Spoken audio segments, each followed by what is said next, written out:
नीतू कहती है, बारिश भी ना बिन बुलाए मेहमान की तरह आती है और मेरे प्यारे प्यारे फूलों के साथ होली खेल कर चली जाती है। उसकी माँ कहती है, पता था मुझे कि तू आंगन में ही होगी।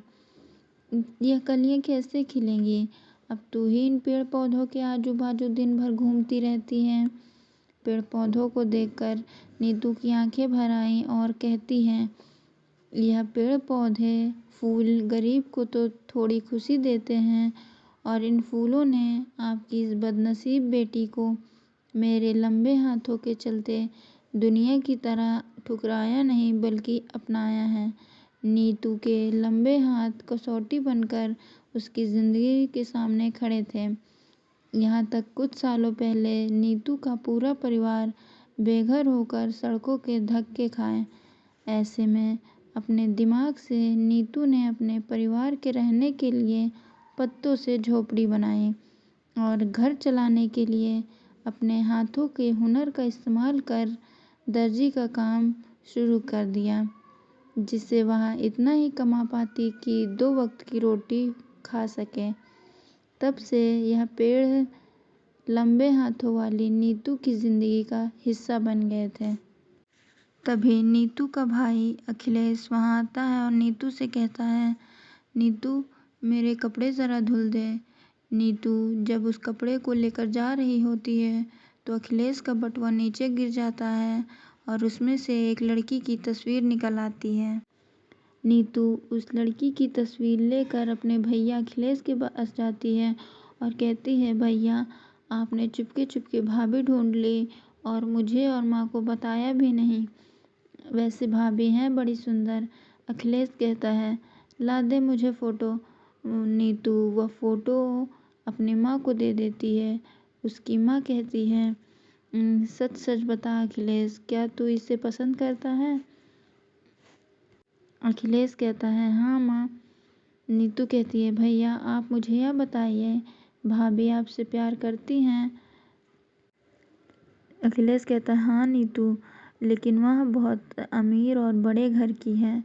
नीतू कहती है, भैया आप देखना, यह ननद आप अपनी भाभी का स्वागत खुशी से करेगी और अपनी प्यारी भाभी की सुहाग रात की सेज खुद अपने हाथों से सजाएगी, वो भी सुंदर फूल और पत्तों से। जहाँ नीतू अपनी भाभी के घर आने की खुशी में अपनी झोपड़ी के फूलों को पत्तों से सजा रही थी, मगर वह बेचारी कहाँ जानती थी कि घमंडी अंजलि के लिए रिश्तों के मन में ज़रा भी नहीं थे। देखते ही देखते शादी का दिन आ जाता है। नीतू अपनी माँ से कहती है, माँ अंजलि भाभी को मेरी पत्तों की सजाई चीज़ पसंद आएगी ना?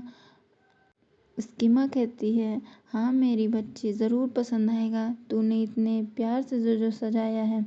नीतू कहती है, लगता है भैया भाभी को लेकर आ। अंजलि दुल्हन के जोड़े में दरवाजे पर खड़ी थी।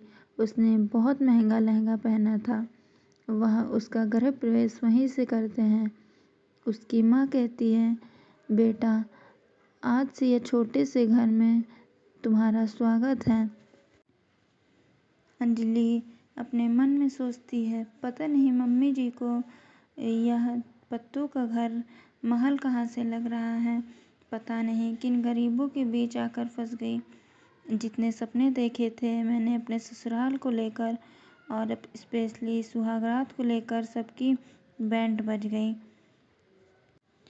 नीतू कहती है, क्या हुआ भाभी, घर पसंद नहीं आया क्या? अपने ननंद की सवाल को सुनकर अंजलि गुस्से से दांत पीसकर कहती है, अच्छा है, बहुत अच्छा है, वंडरफुल।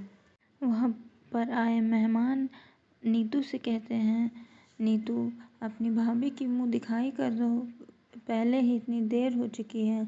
इसके बाद अंजलि की मुंह दिखाई शुरू हो जाती है, मगर मुंह दिखाई की थोड़ी ही देर में वह चिढ़ कर कहती है, बस अब मुझसे और नहीं होगा। नीतू कहती है, भाभी बस 2 मिनट और। अंजलि कहती है, एक काम करो मेरी प्यारी ननद, मेरी जगह तुम अपने ही ये राक्षस जैसे लंबे लंबे हाथ लेकर बैठ जाओ। जब से आई हूँ किसी के पैर छू रही हूँ, किसी के पैर धो रही हूँ। मुझे आराम करना है, मेरा बेडरूम कहाँ है? वहाँ आए मेहमान नीतू से कहते हैं, नीतू, तुमने हम सबको यहाँ अपनी भाभी से बेइज्जत होने के लिए बुलाया था क्या? इन अमीरों के लिए रिश्ते और रस्मों के कोई मायने नहीं होते। सभी मेहमान वहाँ अंजलि के बुरे बर्ताव से वहाँ से चले जाते हैं। नीतू भी अपने लंबे हाथों के लिए अपनी भाभी के मुंह से इतना भला बुरा सुनकर भी अपने मन को मनाकर उसे खुशी से अंदर ले आई है और पत्तों पर सजा हुआ सेज दिखाई है, जिस पर एक और आधे गेंदे के फूल भी थे। नीतू कहती है, भाभी, मैंने अपने हाथों से आपके लिए इतने सुंदर पत्तों से आपकी सुहाग रात का सेज सजाया है। सुंदर है ना? अंजलि कहती है, क्या बुरे दिन आ गए हैं मेरे। अब मुझे इस 2 कौड़ी के पिलपिले पत्तों की सेज पर सोना पड़ेगा। अंजलि कहती है, नीतू, अब मेरे सर पर क्यों खड़ी हो? हम दोनों को अकेला छोड़ दो। नीतू का भाई अखिलेश कहता है, अंजलि, हमारे पास बस यही जगह है। मेरे साथ साथ मेरी माँ और मेरी बहन भी यहीं सोते हैं। अंजलि कहती है, अगर एक दिन के लिए तुम्हारी माँ और बहन बाहर सो जाएंगे तो उन्हें आसमान नहीं खा जाएगा।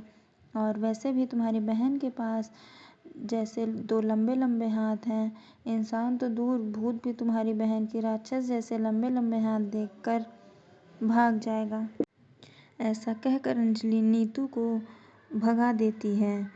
नीतू सारी रात अपनी माँ के साथ घर के आंगन में सोती है। उसे अपने लिए बेइज्जती का बड़ा बुरा लग रहा था, मगर वो अपने भाई अखिलेश को खुश देखकर खुश थी। अगले दिन अंजलि नीतू की माँ से कहती है, मम्मी जी, आपने मेरी शादी के लिए एक भी साड़ी नहीं बनवाई। नीतू की माँ कहती है, अंजलि बहू, तुम तो जानती हो हम कितने गरीब हैं, मुश्किल से तो यह शादी हुई है। अंजलि कहती है, कैसा गरीब ससुराल मिला है। शादी का एक जोड़ा भेजने की तो औकात नहीं हुई, लेकिन मेरे लिए एक साड़ी भी नहीं बनवा सके। यह सुनकर नीतू कहती है, भाभी, मैं कुछ करती हूँ। घर को टूटने से बचाने के लिए नीतू आंगन से पत्ते तोड़कर और कुछ फूल तोड़कर एक साड़ी सिलकर अंजलि को पहनने को देती है और कहती है, भाभी, फिलहाल के लिए आप यही पहन लो। जब मुझे सिलाई के पैसे मिलेंगे तो मैं आपके लिए नई साड़ी खरीद ले आऊँगी। यह सुनकर अंजलि कहती है, नीतू, मुझे ये 2 कौड़ी की साड़ी पहनकर आदिवासी नहीं बनना। एक तो तुम्हारे ये लंबे लंबे हाथ देखकर मुझे लगता है कि कहीं तुम जंगल की छोटी आदिवासी तो नहीं, या फिर तुम्हें कोई बीमारी तो नहीं। दूर हो जाओ मुझसे। अंजलि की इस तानेबाजी नीतू के दिल पर घाव की तरह जा लगती है। वह बहुत रोती है। ऐसे ही दिन बीतते जाते हैं। अंजलि किसी न किसी बात को बनाकर अपनी ननंद नीतू को उसके लंबे हाथों के लिए सुनाती रहती थी। और अब अंजलि को महीने चढ़ जाते हैं। उसे समय के साथ वह 7 से 8 महीने की गर्भवती हो जाती है। नीतू बहुत खुश थी। वह कहती है, मैं देखना, जब भाभी की बच्ची होगी तो मैं उनके लिए पत्तों से बहुत ही सुंदर पालना बनाऊंगी। फिर चाहे मुझे अपने लंबे हाथ करके कितने भी ऊंचे पर पत्तों को तोड़ना पड़े। अंजलि कहती है, तुम्हें क्या लगता है नीतू, तुम जो यह ख्याली पुलाव पका रही हो तो यह मैं तुम्हें खाने दूंगी? ना तो मेरा बच्चा तुम्हारी मनहूस गोदी में खेलेगा और ना ही उस राक्षस जैसे हाथों में मैं तुम्हें उसे छूने दूंगी। अब खड़ी क्या हो, अपने इस जिराफ जैसे हाथों से जाले उतारो। अपनी भाभी की ऐसी जहर भरी नफरत देखकर नीतू की आंखों से आंसू आ जाते हैं।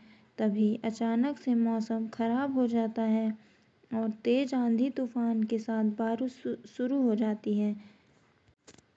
तभी अचानक से झोपड़ी की छत का एक हिस्सा टूटकर अंजलि के पैर पर गिरने वाला होता है। तभी नीतू लंबे हाथों से अंजलि को बचाने के लिए वहां से धक्का दे देती है। तभी अंजलि को लेबर पेन शुरू हो जाता है। तो अंजलि कहती है, नीतू मेरे बच्चे को बचा लो। नीतू कहती है, भाभी मैं आपको कुछ नहीं होने दूंगी। नीतू अपने लंबे हाथों से अपनी भाभी को गोद में उठाकर अस्पताल ले जाती है, जहां अंजलि एक सुंदर सी बेटी को जन्म देती है। तभी नर्स कहती है, सुनिए बच्ची को पहले किसकी गोद में देना है। अंजलि कहती है, नर्स बाहर एक लंबी हाथों वाली लड़की खड़ी होगी, उन्हें अंदर बुला दो। नर्स नीतू को अंदर बुलाती है।